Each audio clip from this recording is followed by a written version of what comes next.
call this morning. Jeez, it seems like forever since I've been back here. And actually, it is. I've had all these things going on my table, and whoops, I sunk there. It's been 7 weeks, I think, since this table was clean, and I can see that it's not even clean.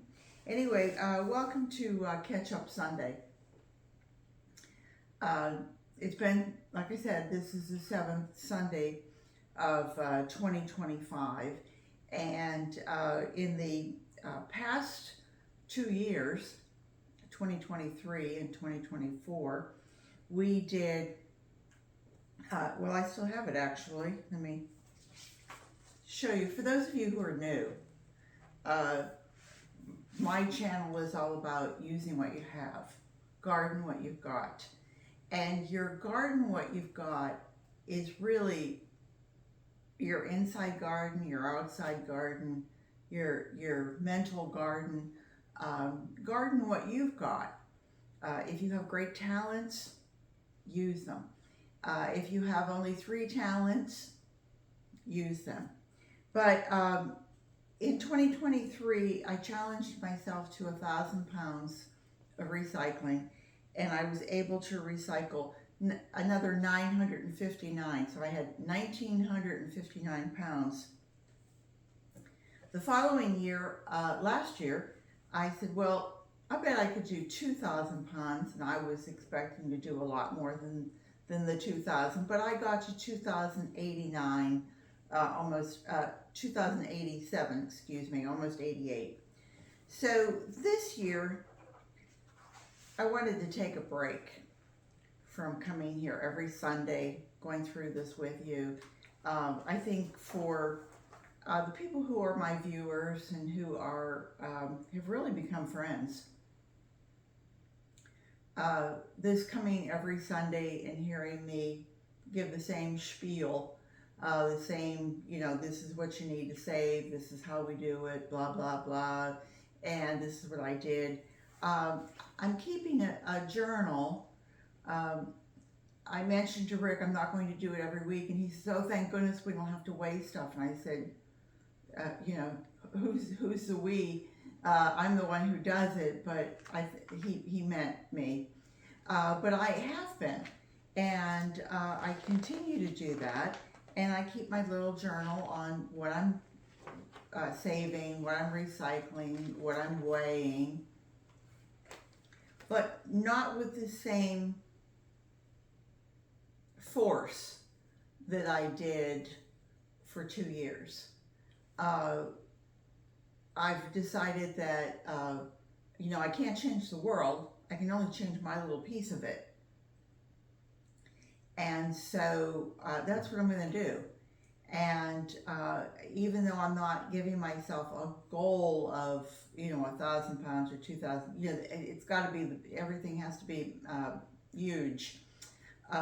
It isn't. Do what you can. Some weeks are good, some weeks are not going to be good. And, but I did those 2. So for the total of the 2 years, it was just over 4,046 pounds. That's a lot of recycling. And if you ask what was I recycling, real quick, indulge me, our fruit and vegetable peels, our egg shells, shrimp shells, coffee grounds, any of the leaves we had outside. Excuse me. I raised moringa, so if the moringa leaves, we were using them for our own consumption, I didn't consider that recycling. But like the branches and the heavier bulk stuff that normally would have just, gotten tossed, we put that through, Rick ran over it with the lawnmower, and it went to either the worms in the vermicompost, or it went to my outside compost. Same thing with flowers. I used to deadhead things, and I would throw them in my trash that actually went out in Wednesday yard trash. So it was getting hopefully recycled by the city, by the county, but in this case it was being put back into my soil. And so I felt better about it, and then I did count. Paper towel rolls, toilet paper rolls, any of our cardboard. That's where we really excel. Is that I don't use envelopes that have the little windows in them. But if there's anything that isn't, the paper isn't glossy, it gets used. And I'm making compost, and I'm putting out a video on that, on a real simple compost for people, especially if you don't want a hot compost and you're worried about rodents, that sort of thing. Grass clippings, grass clippings. Both the last 2 years, a lot of those grass clippings came from our neighbor Brian, who has a big corner lot. Our lot is where we have a big house on this side and a big house on this side, and we're just the sandwich piece in the middle. We're like the Oreo cream. But he has a big corner lot, and so he has a lot of grass to cut, and he cuts his own. Most people here in this development, they hire somebody to cut their grass. They work. There's an old line that used to be called a bedroom community. And it really means that people work during the day and they come home just to eat and sleep, in the bedroom. So we have a lot of people here who, two people work, mom and dad both work. And so their money goes to having somebody else cut their grass. But Brian cuts his own grass, we cut our own grass. And so those grass clippings, along with the shredded cardboard and shredded paper, I mix those two things together. I might add a little something else to it, like some worm castings, or a supplement, which is the super soil that I use. And I turn that, and it turns into a beautiful compost, and then I use that in my garden, and my garden gives me back either nutrient dense vegetables or beautiful flowers. I don't want to belittle the importance of having beautiful flowers, and I try to do it organically. I still get bugs, but I notice that over the years I seem to get less of them, and they are less invasive bugs. Of course, I still get mosquitoes. I'm in Florida, you can't help it. But anyway, I wish I could grow something. Oh, right, marigolds, I remember. Grass clippings. Our vacuum, we used to vacuum and throw it in a bag, and the bag was then put out in the trash. We now put that in our compost. Dryer lint. If you have mainly cotton fabrics, the dryer lint is great for if you're feeding your worms. Any of the stale things, I'm amazed, because there's just two of us. But when I watch other people and their channels, and they say, well, we had stale this or stale that, and that went into the worm bin, I've just about quit baking.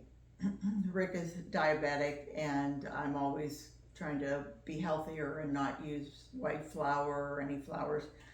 I was going through my pantry this past year, and I had flour that was like 4 years old, and I thought, so the worms have been getting it, and the worms like it. They don't complain a bit about it being stale.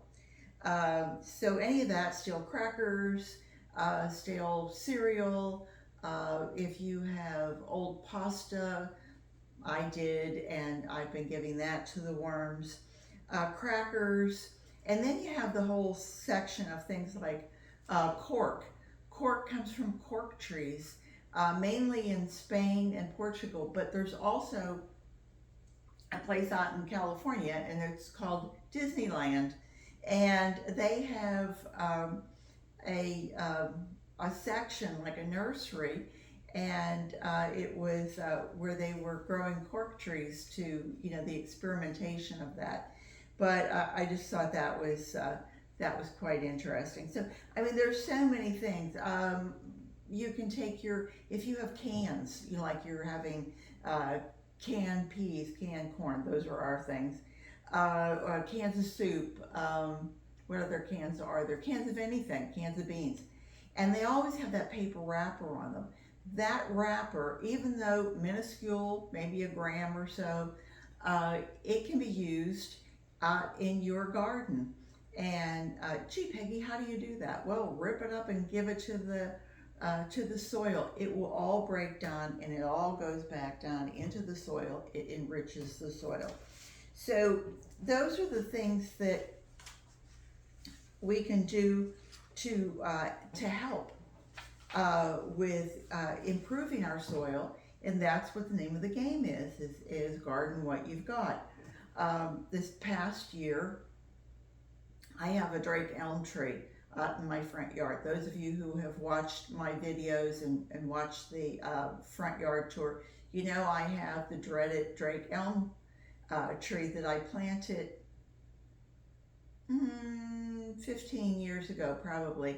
The first few years, I mean, it was just nothing but a little 6-foot stubby looking thing, and people would go by and go, is it dead yet? Because in Florida, we have a lot of trees that hang on to their leaves until the new leaves kind of push them out, and so then they always look alive. Well, a Drake elm is very much like the trees we say up north, you know, maple, other oak trees,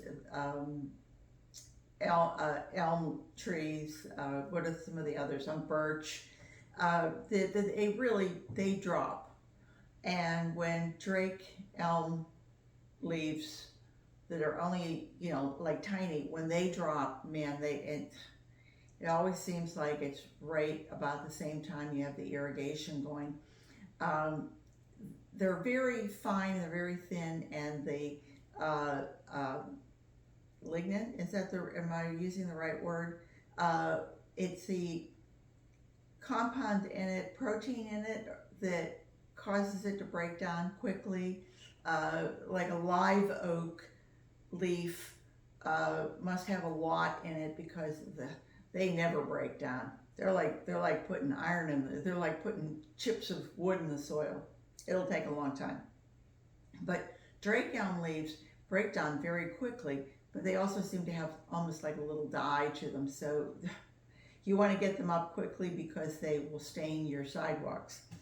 And so anyway, last year, you know, I used to curse the thing because it's great for shade, but boy, it's a pain, it's a messy tree. Well, then I got into doing worms and doing composting, and I went, wow, you know, look at this great source I'm throwing away. Voila, now I'm going to collect it. Now it has a value. It's like gold is heavy. Boy, I'd hate to have to carry that around. Wait, gold is valuable. Boy, I hope I have some of that to carry around. You see where I'm going. It's how you're looking at something and how it's worth something to you. So this last year, I ended up collecting just over 100 pounds. And I have it in my backyard.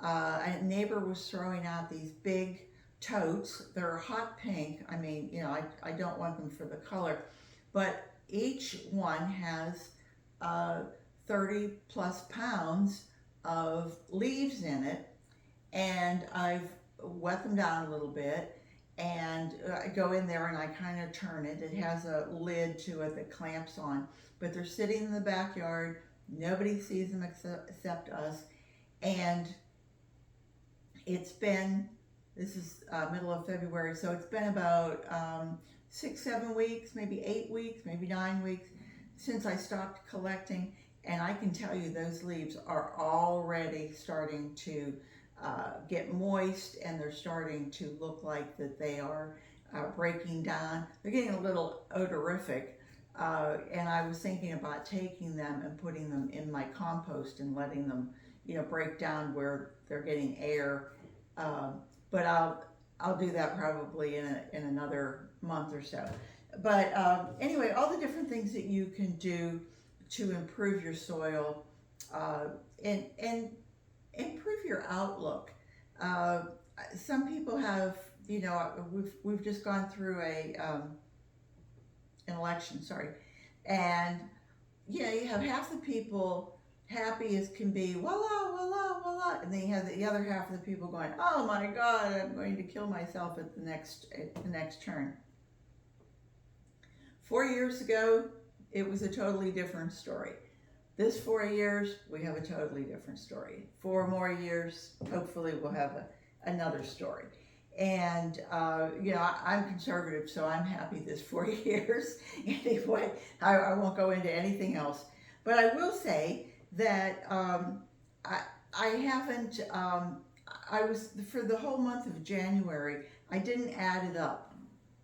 I just, I just kind of like kept a record. I just did my weekly, knew what I had at the end of the week, blah, blah, blah. And I haven't been doing greatly. I haven't been doing great guns, but it's respectable. And then along came another neighbor who was, crepe myrtle is a tree that grows a lot in the south. And there's two ways of trimming it. In the winter, when all the leaves have fallen off and you've got all these beautiful branches, some people go right back down to the base of the tree, which as a crepe myrtle gets older, it sheds its bark and leaves this beautiful kind of a tawny colored skin behind. And it's lovely. It's beautiful, beautiful skin. And so people will cut it back to a big joint, and then we'll take all of these branches and they're hauled away.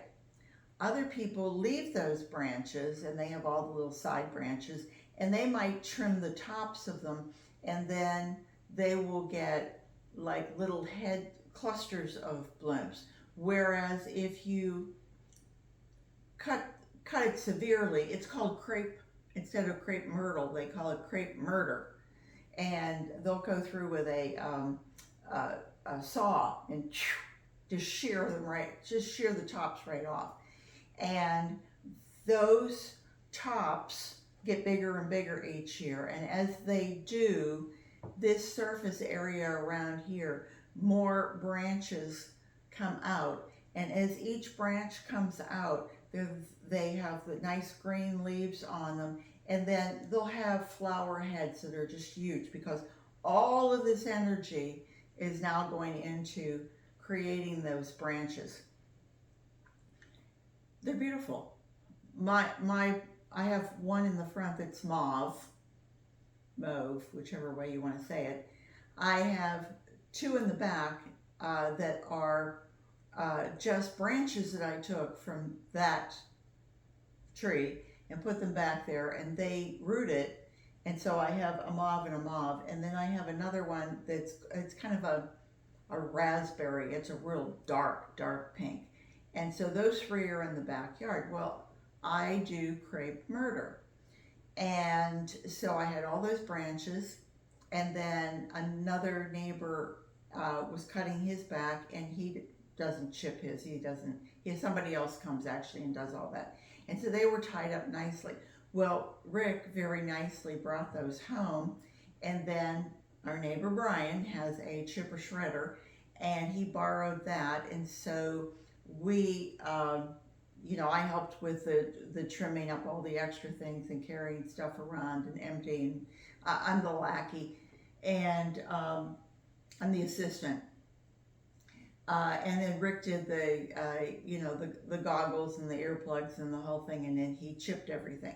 So between ours, which I got, I'm trying to think where that was, I got 30 some pounds.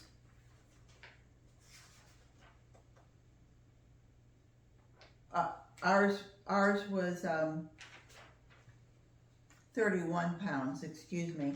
And then our neighbor Brian was, I'm sorry, not Brian, but the other neighbor we brought all of his stuff down. That was 55 pounds. That was a lot. And so, it was 80, almost 90 pounds of mulch. So I used that, laid cardboard down, and I've used that on top. And so there's 90 pounds of mulch that I don't have to buy.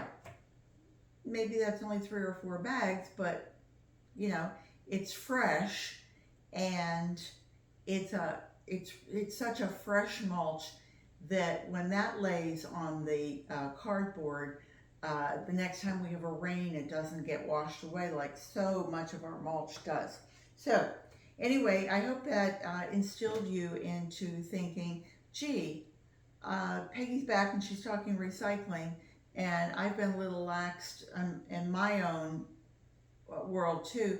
Maybe I should get back to recycling. I hope you do. So with that said, 7 weeks, I've gotten 152 pounds, 15 ounces. So about just 20, what is that, almost 22 pounds a week. And again, I'm not making a goal. It is what it is. And whatever I can do is going to be better than everything going out either in the trash or out for recycling that I don't know where it goes. So I'm going to come on Sundays. I'll make a point to do it on Sundays, but I'm not going to do it every Sunday. I don't want you to feel like, oh, geez, I have to watch that again. And for the people who were very kind and watched every Sunday and said how nice it was, I really do appreciate it. But I understand that it becomes a responsibility. And I think we all have so much going on in our lives. We're so busy that sitting here for a half hour on Sunday and listening to me drone on about how you should be recycling, it gets a little old. So I'll try to keep it to maybe once a month. I'll do a redo and let you know what I'm doing. I like taking you out in my yard and showing you what I'm doing as far as projects that I'm doing and some of the recycling things and products that I run into. I'm kind of a cranky old fart, sorry, but if I get something and it doesn't work or it falls apart, I might not take it back, but chances are I'm not going to give you a great review and I'm not going to buy it again. And I'm only going to give a great review if I've used it for a long time, like my Dose coffee. I really like that. I've used it now for over a year. It's a mushroom coffee, and it's TOSE, and you can look it up online. And I tried another coffee. It was good. Didn't like it as well. So I did one review. The interesting thing is YouTube picked it up and sailed with it, and I got something like, 29,000 people watched it. And at the time, I had only tried it for a couple months, and I thought, oh, this stuff's pretty good. Then I tried the Dose. I liked it better, and made a couple videos, and YouTube didn't pick them up, and I've only gotten, maybe 1,000 views on the whole thing, and that was over a year. So, you're working with a different entity, YouTube.